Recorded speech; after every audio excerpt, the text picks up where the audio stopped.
నమస్తే, this is Sourya. Welcome to our channel. ఈ రోజు మనతో పాటు సీనియర్ జర్నలిస్ట్ దాము బాలాజీ గారు ఉన్నారు. వారితో మాట్లాడదాం. సో ప్రస్తుతం ఎప్స్టీన్ ఫైల్స్ ప్రపంచాన్ని కుదిపేస్తోంది. సో దీనిలో ఎవరెవరు ఉన్నారు, అసలు ఎప్స్టీన్ ఫైల్స్ అంటే ఏంటి అసలు? సో ఇవన్నీ కూడా బ్రీఫ్ గా తెలుసుకుందాం. నమస్తే sir. Sir, Epstein files so ప్రతి ఒక్కరి నోట ఇదే వినిపిస్తుంది. సో నాలెడ్జ్ ఉన్న వాళ్ళందరూ కూడా సెర్చ్ చేస్తున్నారు, అసలు అదేంటి అనేది కనుక్కుంటూ ఉన్నారు. సో మీ విశ్లేషణ దాని మీద ఏంటి? అసలు ఎప్స్టీన్ ఫైల్స్ ఏంటి? అందులో మన దేశానికి సంబంధించిన వ్యక్తుల పేర్లు కూడా ఉన్నాయి.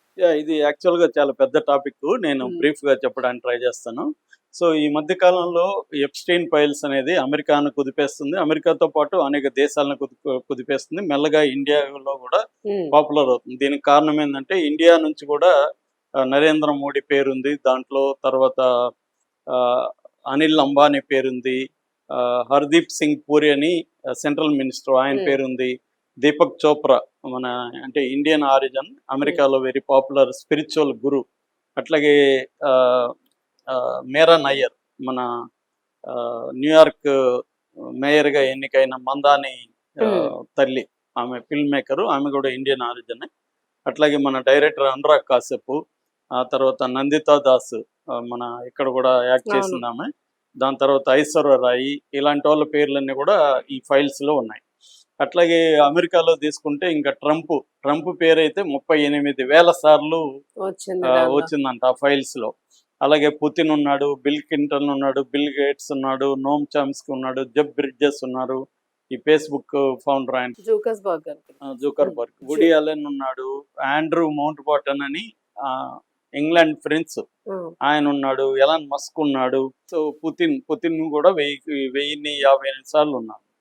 అసలు ఫైల్స్ అంటే ఏంటంటే అర్థం, ఫైల్స్ అంటే ఏంటి, అతను ఎవరు, ఎప్స్టీన్ అనేవాడు ఎవడు, సో వాడు ఏం చేశాడు, వాళ్ళ దగ్గర వీళ్ళందరూ ఎందుకు ఆ ఫైల్స్ లో వీళ్ళ పేర్లు ఉన్నాయి, వీళ్ళ రోల్ ఏంటి, తర్వాత దీనికి ఇజ్రాయెల్కి ఉన్న సంబంధం ఏంటి, సో అమెరికాలో అతన్ని రక్షించిన శక్తులు ఎవరు.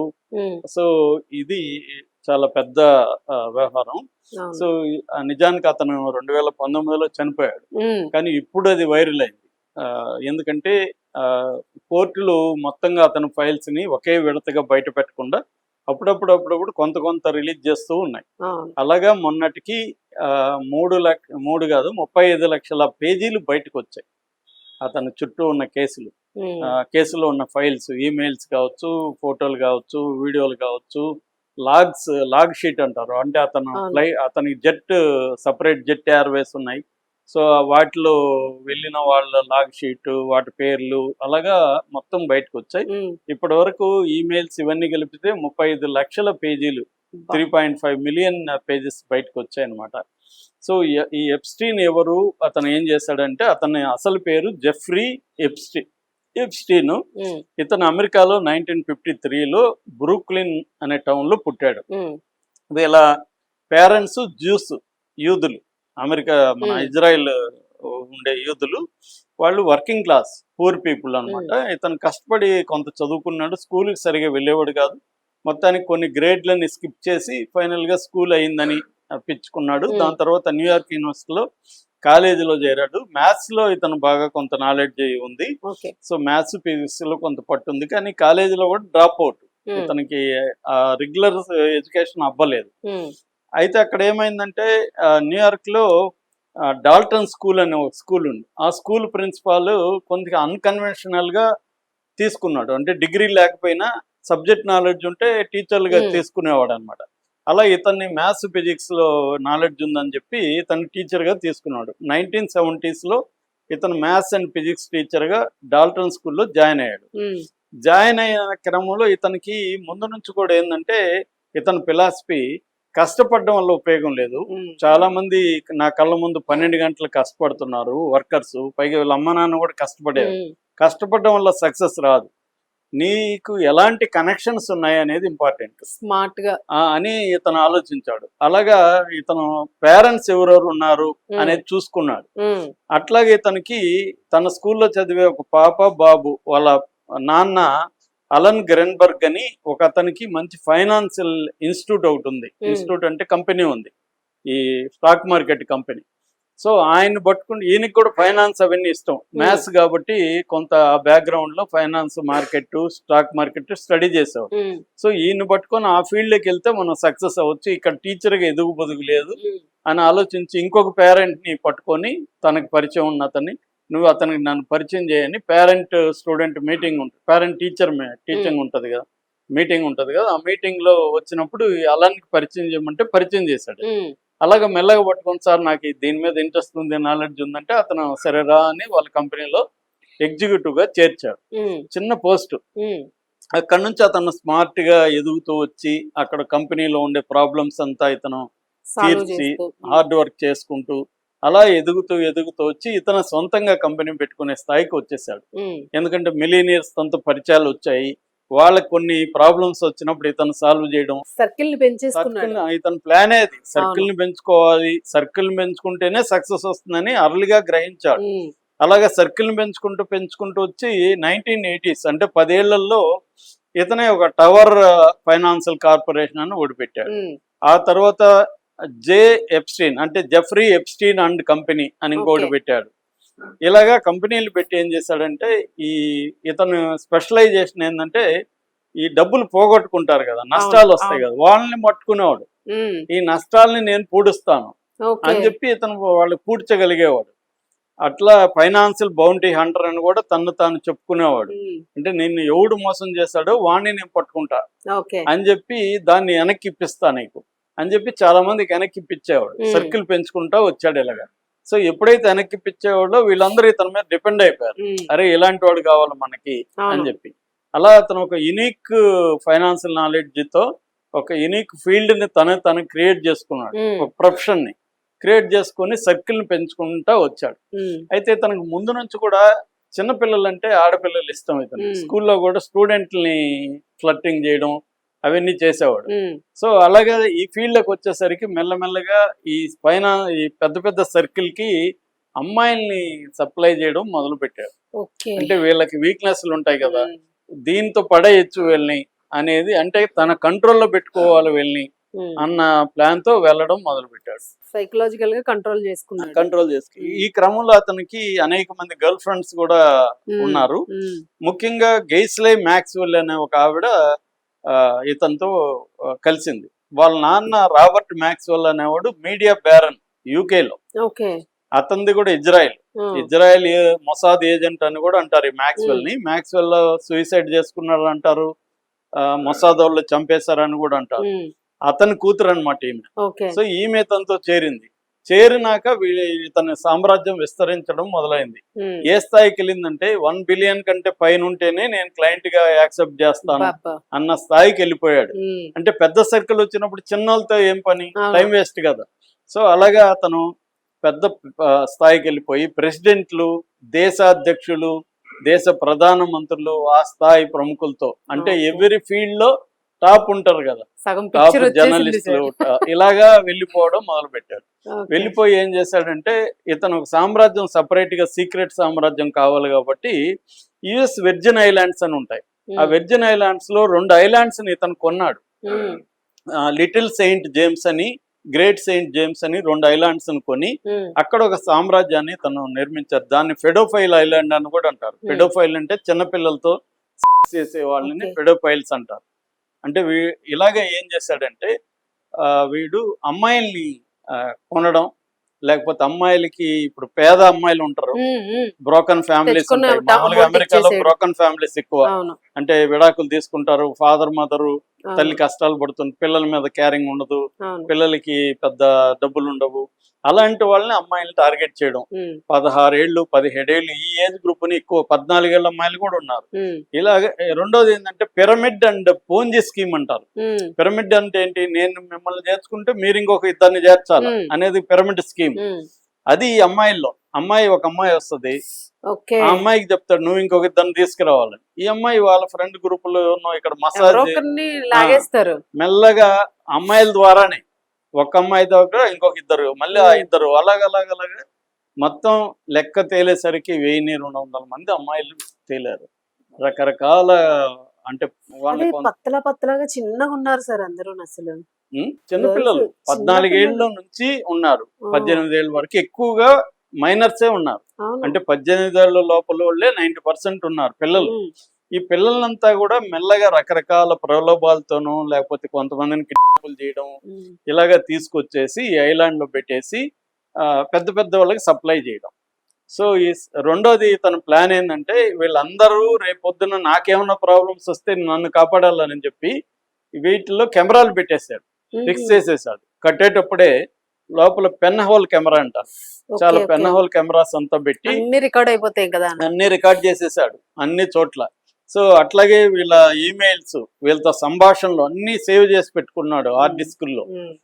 వీళ్ళతో ఫోటోలు, వీడియోలు, వీళ్ళ కాలు ల్యాగ్స్, తర్వాత వీళ్ళ జట్టు ఇతను ప్రత్యేక లోలిత ఎక్స్ప్రెస్ అని పేరు పెట్టాడు. లోలిత ఎక్స్ప్రెస్ అంటే దానికి బ్యాక్గ్రౌండ్ ఏంటి, లోలిత అనే చిన్న అమ్మాయితో పెద్ద అతను లోలో పడతాడు, నవల అది. అంటే వీడికి ఉండే చిన్న అమ్మాయిల పిచ్చిన అన్ని చోట్ల చూపిస్తా వచ్చాడు. దాని పేరే లోలిత ఎక్స్ప్రెస్ అని జట్టుకి, ప్రైవేట్ జట్టుకి పేరు పెట్టాడు. దాంట్లో చాలా మంది ట్రావెల్ చేశారు, ఇండియన్స్ కూడా. వాళ్ళ డీటెయిల్స్ అంతా కూడా పెట్టుకున్నారు. సో బిల్ గేట్స్ లాంటి వాళ్ళకి, బిల్ క్లింటన్ లాంటి వాళ్ళకి ఇతను అమ్మాయిలను సరఫరా చేయడం. ట్రంప్ అయితే ఇతను పొగుడుతూ కూడా అప్పట్లో ఫ్రెండ్స్ బాగా ఒకప్పుడు. తర్వాత వీళ్ళిద్దరి మధ్య గొడవలు వచ్చినాయి, రియల్ ఎస్టేట్ విషయంలో గొడవలు వచ్చాయి. అంతకుముందు ట్రంప్ ఇతను పొగుడుతూ ఇతనికి కొంత యంగ్ అమ్మాయిలు అంటే ఇష్టమని కూడా ప్రకటించాడు ఓపెన్ గానే ట్రంప్. సో అట్లాగే మన అనిల్ అంబానీకి కూడా నేను 2017 ఒక ఈమెయిల్ బయటకు వచ్చింది. మన ముఖేష్ అంబానీ వాళ్ళ తమ్ముడు అనిల్ అంబానీకి, నువ్వు నాకేమి చూస్తావు అంటే టాల్ స్వీడిష్ బ్లాండ్ ఉమెన్ ఉంది టు మేక్ ఫన్, నువ్వు విజిట్ చేసినప్పుడు అంటే అయితే అరేంజ్ దట్ అన్నాడు మనోడు. ఆ మెయిల్ కూడా బయటకు వచ్చింది. ఇలాగా మొత్తం అంటే ఇతను సెలబ్రిటీ వరల్డ్ లెవెల్లో ఉండే ఒక హైఫై బ్యాచ్ అంతా తన గుప్పెట్లో పెట్టుకొని తన సామ్రాజ్యాన్ని విస్తరింప చేసుకుంటూ వచ్చాడు ఈ అమ్మాయిల్ని చేసుకొని. కానీ చాలా చాలా టిపికల్. ఇది 2000 సంవత్సరం నాటికి కొంత బయటకు వచ్చింది. అప్పటికి విక్టిమ్స్ కొంతమంది, ముఖ్యంగా ఒక 14 ఏళ్ల పాప వాళ్ళ అమ్మ వాళ్ళ నాన్న వాళ్ళు పోలీస్ కంప్లైంట్ ఇచ్చారు, ఇట్లా మా పాపని ఇట్లా మిస్యూజ్ చేశాడు. ఇతను అనేక మందికి ప్రెగ్నెంట్ కూడా చేశాడు. వాళ్ళ చాలా మంది చిల్డ్రన్ కి ఇతని ఫాదర్ కూడా ఇతనికి విపరీతమైన పిచ్చి అంట. రోజుకు 3 సార్లు మసాజ్ చేసుకునేవాడు అమ్మాయిలతో. ఇతను రోజుకి 3 సార్లు అదే పనిలో ఉండేవాడు. అట్లాగే వీళ్ళందరినీ ట్రాప్ చేసేవాడు. సో అలాగా అతను దేశాధ్యక్షుల దగ్గర నుంచి దేశంలో అందరినీ ఇతను చేశాడు. 35 లక్షల పేజీలు అంటే మనం అర్థం చేసుకోవచ్చు ప్రపంచం. అయితే ఇక్కడ ఈ 2000 నుంచి కేసులు పెట్టుకుంటూ వచ్చారు. అవి కేసులు పెద్దగా ఇన్ఫ్లుయెన్స్ చేసుకుంటూ వచ్చాడు. 2008లో మాత్రం ఇతనికి శిక్ష పడింది. అంటే కోర్టులో ఇతనే గిల్టీ ప్లీడ్ అంటారు, అంటే నేను నేరం చేశానని ఒప్పుకున్నాడు. నేరం ఏంటి, ప్రాస్టిట్యూట్స్ ఉండరు, వర్కర్ని తాను సప్లై చేయడం అన్న చిన్న నేరం పెట్టారు ఇతని మీద. దాంతో ఇతనికి జస్ట్ 13 నెలలు జైలు శిక్ష పడింది. ఆ 13 నెలలు కూడా వర్క్ ప్లీజ్ అంటారు, అంటే వర్క్ రూల్స్ అంటారు, వర్క్ రిలీజ్ అంటారు. వర్క్ రిలీజ్ అంటే ఇతను కమ్యూనిటీ వర్క్ లో పోయి సేవ చేయొచ్చు అనమాట. మనకి పెరోల్ లాగా రోజుకి 12 గంటలు బయటకు వెళ్ళొచ్చు ఇతను. అలాగా కారు పెట్టుకున్నాడు, డ్రైవర్ని పెట్టుకున్నాడు, వాడు జైలుకి వస్తాడు, ఇతను బయలుదేరుతాడు, 12 గంటలు బయట తిరిగేసి కమ్యూనిటీ సర్వ్ చేసినట్టు అక్కడ రికార్డులో క్రియేట్ చేసుకొని మళ్ళీ జైలుకి వచ్చేవాడు. జైలు కూడా ఇతను ఉన్న సేపు ఓపెనే ఉంటుంది. ఇలాగా గడిపేసి 13 నెలలు జైల్లో లేకుండా త్వరగానే బయటకు వచ్చేసాడు. సో అప్పటి నుంచి మళ్ళీ ఇవన్నీ చేస్తున్నాడు, కేసులు నడుస్తున్నాయి. కాకపోతే ఇతను వెనక ఏంటంటే సిఐఏ, ఇతను సిఐఏ మనిషి అని, తర్వాత మొసాద్ ఏజెంట్ అనేది ప్రధానంగా వస్తుంది. FBI చెప్పింది ఇతను మొసాద్ ఏజెంట్ అని, వాళ్ళ రికార్డులో ఉన్నారు. అట్లాగే ఇతని మీద బుక్కులు రాశారు. విట్నీ వెబ్ అనే ఒక ఆవిడ one nation under blackmail అని ఒక బుక్ రాసింది. దాంట్లో కూడా ఇతను సిఏ అండ్ మొసాద్ ఏజెంట్. అంటే ఇజ్రాయెల్ ప్రభుత్వం అప్పట్లో ప్రధానమంత్రి యహూద్ బరక్ అని ఉండేవాడు. ఈ యహూద్ బరక్ తో ఇతనికి చాలా క్లోజ్ అనమాట వీళ్ళిద్దరు. బరక్ అయితే ఇతను ప్రాపర్టీస్ అరెస్ట్ అయినాక కూడా ప్రాపర్టీస్ అంతా కూడా విజిట్ చేశాడు. సో బరక్ అనే ప్రధానమంత్రి ఉన్నప్పుడు, అంటే ఇప్పుడున్న బెంజమిన్ నెతన్యాహుకి ఆపోజిట్ అన్నమాట అతను ఉన్నప్పుడు ఇతనికి ఫుల్ హెల్ప్. అట్లాగే ఇతని క్లయింట్స్ లో, అమెరికాలో ఇతని క్లయింట్స్ ఉన్నారు కదా అవును. బిజినెస్ లో, వాళ్ళు ఎక్కువ మంది జ్యూసే, ఓకే. యూదులే. సో ఇక్కడ బాటం లైన్ ఏంటంటే ఇజ్రాయెల్ ప్రభుత్వం ఇతను ఎదిగినాక తనని మొసాజ్ ఏజెంట్ గా మార్చి వాళ్ళే గైడ్ చేశారు. ఇలాగా ఇలా చెయ్యి ప్రపంచంలో ఉండే మొత్తం. పెద్ద పెద్ద వాళ్ళంతా నీ కంట్రోల్లో పెట్టుకో, మనకు అనుకూలంగా పాలసీలని కానీ ఆయా దేశాల్లో మార్చుకోవచ్చు అని. మన వాళ్ళని గుప్పెట్లో పెట్టుకోవచ్చు. అట్లాగే అమెరికాలో ఉండే పెద్ద పెద్ద వాళ్ళని పెట్టుకోవడం ద్వారా అమెరికాలో ఉండే పాలసీలను కూడా మనకు అనుకూలంగా మార్చుకోవచ్చు అన్న ఒక యాంగిల్లో ఇతను ఉపయోగించుకున్నది ఇజ్రాయెల్ ప్రభుత్వం. అంటే ఒక మొసాజ్ ఏజెంట్ లాగా. ఇప్పుడు బెంజమిన్ నెతన్యాహు ఏమంటున్నాడు, ఇతను ఇజ్రాయెల్ ఏజెంట్ కాదు, పర్సనల్ గా బరక్ కి ఏజెంట్ అని చెప్తున్నాడు. పర్సనల్ ఏముంటది అక్కడ, మొసాద్ ఏజెంట్ గానే ఉంది. రెండోది 2008లో ఇతనికి తక్కువ శిక్ష వేశాడు కదా, కోస్టా అంటారు అతను ఏమంటున్నాడు అంటే, నాకప్పుడు నేను ఎందుకు ఇతనికి తక్కువ శిక్ష వేశానంటే నాకు గైడెన్స్ వచ్చింది, అరే ఇతను ఇంటెలిజెంట్ వాడు, ఇంటెలిజెన్స్ కాబట్టి నువ్వు తక్కువ లైట్ తీసుకో అని చెప్పారు అని కూడా అతను అంటున్నాడు. సో ఇవన్నీ మెల్లమెల్లగా కోర్టులు ఒకేసారి బయట పెట్టకుండా మెల్లమెల్లగా వదులుతూ డాక్యుమెంట్స్ వచ్చాయి. ఇప్పుడు మొత్తం బయటకు వచ్చాయి. తర్వాత 2019లో ఇతనికి శిక్ష పడింది. ఈమె గర్ల్ ఫ్రెండ్ ఉంది కదా గేస్లే మ్యాక్స్వెల్, ఆమెకి 2021లో 20 సంవత్సరాలు శిక్ష పడిపోయింది. ఆమె జైల్లో ఉంది. అయితే ఇతనికి శిక్ష పడితే, ఇతనికి ఎప్పుడు శిక్ష పడింది, 2019 జూలై 6న శిక్ష పడితే ఆగస్టు 10న మిస్టీరియస్ గా చనిపోయాడు జైల్లో. ఎట్లంటే ఇతని సెల్లో ఫస్ట్ ఒక అటెంప్ట్ జరిగింది. ఆ అటెంప్ట్ ఏమన్నారంటే అతను ఆత్మహత్యకి ట్రై చేశాడు, పైన పడుకొని ఉండి దూకేశాడని చెప్పారు. దానికి మళ్ళీ వేరే సెల్ మార్చారు, వేరే సెల్లో పెట్టారు. పెట్టినప్పుడు అక్కడ గార్డులు ఎవరి అవర్కి చెక్ చేయాలనేది రూల్ పెట్టారు, కెమెరాలు పెట్టారు. కానీ ఇతను చనిపోయిన రోజు గార్డులు 3 గంటలైనా కూడా ఎవరు చూడలే, మేము నిద్రపోయేసామని చెప్తున్నారు గార్డులు. కెమెరాలు ఆ రోజు పనిచేయలే, మెడ ఎముకలంతా ఇరిగిపోయినాయి. అంటే మొసాద్ ఏజెంట్లే ఇతను చంపేశారు జైల్లో అనేది కూడా ఒక వార్త అన్నమాట. ఇతను జైల్లో తనని ఎవరు ఏమి చేయకుండా అందరికి బ్యాంక్ అకౌంట్ లో కూడా డబ్బులు వేసేవాడు, ఏమన్నా చేస్తారేమో జాగ్రత్తగా. జైల్లో మిగతా ఖైదీలను తనేమీ చేయకుండా వాళ్ళ బ్యాంక్ అకౌంట్లకి ఎవరి మంత్ డబ్బులు వెళ్ళేవి. అలా అంతా కూడా చూసుకుంటా వచ్చాడు. కానీ ఇతన్ని చంపేశారని చెప్తున్నారు. 2019లో ఇతను డైడ్. ఇతను చనిపోవడం వల్ల ఏమైంది, ఇతనికి హెల్ప్ చేసిన వాళ్ళు లేకపోతే ఇతని ద్వారా అమ్మాయిల్ని వాళ్ళు యూజ్ చేసుకున్న వాళ్ళందరూ సేఫ్. ఇప్పుడు ఎవరు ఇదేం లేదు, ఎవరు నా పేరు ఎందుకు నాకు తెలియదు అంటున్నారు. మరి దీని మీద ఇప్పుడు ట్రంపే ప్రెసిడెంట్, ట్రంప్దే 38,000 సార్లు, దీంట్లో 38,000 చోట్ల ట్రంప్ పేరు ఉంది. అయినా ట్రంప్ అదంతా అబద్ధాలు అని చెప్తున్నాడు. ఇంకెవడు దీని మీద చేస్తాడు? ఇది ఓన్లీ చర్చ తప్ప ఏమీ జరగదు ఫైనల్ గా. ఇప్పుడు మోడీ పేరు కూడా బయటకు వచ్చింది, మోడీ ఇజ్రాయెల్ కి వెళ్ళడం ఇతను అంతా ఉందని. అంబానీ పేరు వచ్చింది. ఇప్పుడు నేను చెప్పిన ఇండియన్ లో చాలా మంది పేర్లు వచ్చాయి, వాళ్ళు కూడా నాకేం తెలీదు అంటున్నారు. అంటే ఇప్పుడు సార్ ఈ ఫైల్స్ కి సంబంధించి ట్రంప్ కి ఆల్రెడీ ముందరే తెలిసే దాని మీద ఎంక్వైరీకి సైన్ చేయలేదు అని కదా గతంలో వార్త. సో ఇప్పుడు ఆయన పెట్టాల్సి వచ్చింది సైన్. అంటే ఇది ట్రంప్ ప్లాన్ ఏమైనా ఉందనుకోవచ్చు. అంటే ఆయన పేరు ఉన్నప్పటికీ కూడా ట్రంప్ కి వ్యతిరేకులు కూడా చాలా మంది ఉన్నారు. ఇది అన్ని గ్రూపుల్లో లెఫ్ట్ ఉన్నారు, రిపబ్లికన్స్ ఉన్నారు. ఇది కొంత డైవర్ట్ చేయడానికి వాడుతున్నాడు, అంతకంటే ఏమి లేదు. మిగతా వాళ్ళని ఇబ్బంది పెట్టి ఇప్పుడు మోడీ పేరు ఉంది, మోడీని ఎంక్వైరీ చేస్తానంటే మోడీ కొంత ఇది ఉంటది కదా. అలాగా ట్రంప్ తనకు అనుకూలంగా దీన్ని మలుచుకోవడానికి ట్రై చేస్తున్నాడు, అంతకంటే ఏమి లేదు ఇది.